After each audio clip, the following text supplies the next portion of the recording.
Matt here with RWP Reviews, and today I want to talk to you about Tiny Whoop cameras. So, this is my first style camera here that I got, and these were $40 roughly, and I've been buying them on and off. I've got three of them. One with the hard PCB board, goes up to feed the antenna, and two with the flex antennas. Great little cameras for 40 bucks. Then, the new contender came out, which was everybody was grabbing them up, and they're 25 milliwatts, and these are the Eachine version, but they came with a real heavy antenna. So I removed the antenna by going to our rubber duck friends and pulling apart their antenna, and you can just cut that off and solder it on to positive and negative, I guess you would say, on that camera, and away you go. So it lightens up the camera quite a bit. But our new contender here, without doing all that, you got a 4-gram camera here. I mean, it's underneath 4 grams majorly. Of course, my scale won't go down to that level of a point, but I have a new contender for this, and it is a real good deal, I think. This is 4 grams. The new contender that I think is a great one is the super mini light, they call it, on Banggood. Now this thing only weighs about the same, but it's also really small, as you can see here in the video. This one and this one. Oh, look at that. It only weighs 4 grams. Lens cap off, of course. Well, only still weighs 4 grams. Like I said, this thing is not super accurate. And the antenna on here could be lightened up. If I was to unsolder this and take this one away, hey, I just noticed something. That's a pretty bad solder job on this antenna right here. The center is not soldered on real well. I'll have to redo that.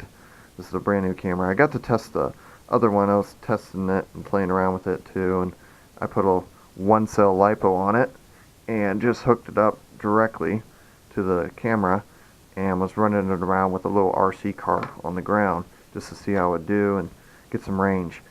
But this camera right here only costs 24 bucks compared to a $40 camera.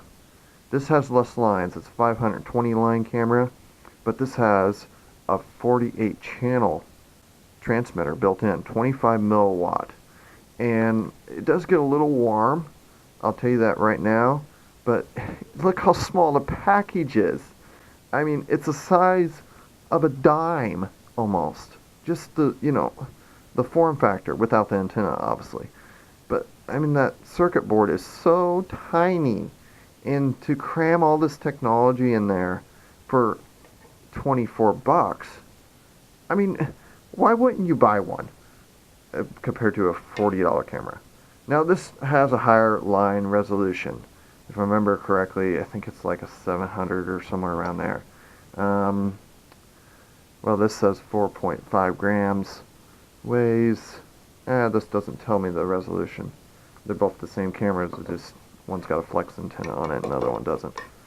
But I think I'm going to change this over to one of these dipole style antennas, what I call rubber duck. Just clip it back, make it about the same height roughly, clip it back and try it out. And I think it'll do just fine.